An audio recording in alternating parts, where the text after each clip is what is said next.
সেজদায় পরে আল্লাহরে বলবেন, আল্লাহ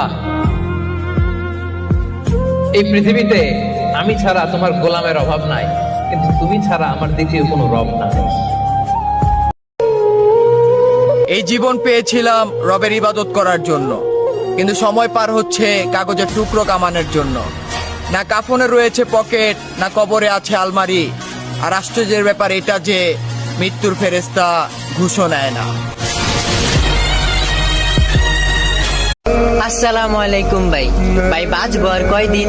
আসুন নামাজ পড়ি প্রতিদিন, মরতে হবে একদিন, নামাজের সওয়াবই থাকবে চিরদিন।